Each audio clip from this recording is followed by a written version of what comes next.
Assassin's Promise by Thomas Woodward, Chapter 133. Peticulus waited in the rain with the other minor noblemen. He had appearances to keep up.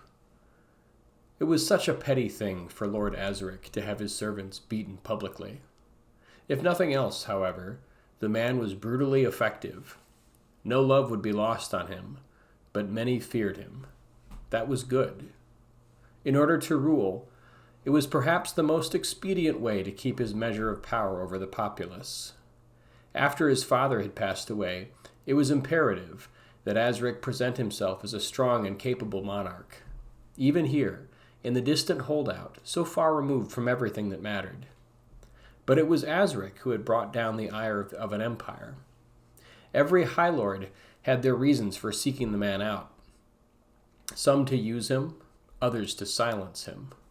One way or another, he was a valuable piece on the chessboard, and it was Peticulus's job to keep Azaric alive. He had suspected the servant in question, who was scheduled to be lashed today, for some time. It was by his order that another servant, Pavitt, had been killed in the night. Had he been wrong to act so quickly? Perhaps he was being hasty, but he wanted this awful business done with. His own neck was dangerously close to the noose. It was only so long he could lead Azaric's spy masters down false trails before they found him. He intended to be long away from this place when that realization set in, preferably as far as the billowing isles if he had his way. Somewhere he could hide out with his newfound wealth until the political scene changed yet again. He had a particular disliking for removing assassins that had been set upon his trail, but he had never been careless. Perhaps that's why he still lived.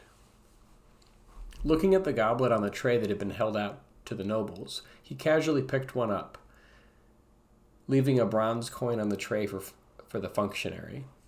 Peticulus nimbly withdrew a small vial from his breast pocket, hiding it against his bulk, and let a few drops fall.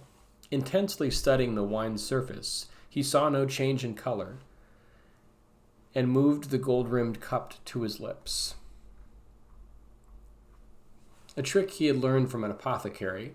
Some of the more common poisons made a slight discoloration when mixed with other liquids. The contents of the vial he had purchased simply made this effect more pronounced to the common observer.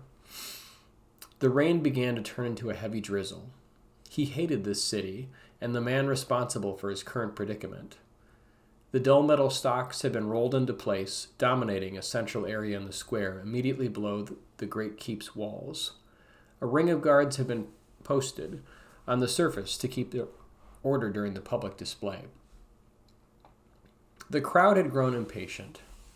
They cursed and swore at those around them, pushing them in farther like animals in a pen, waiting for the slop to be fed to them. They burned with an anticipation. Like a murder, no one could help but watch the horrible scene, unable to look away, secretly relishing the horrors that were dealt out to the unfortunate soul.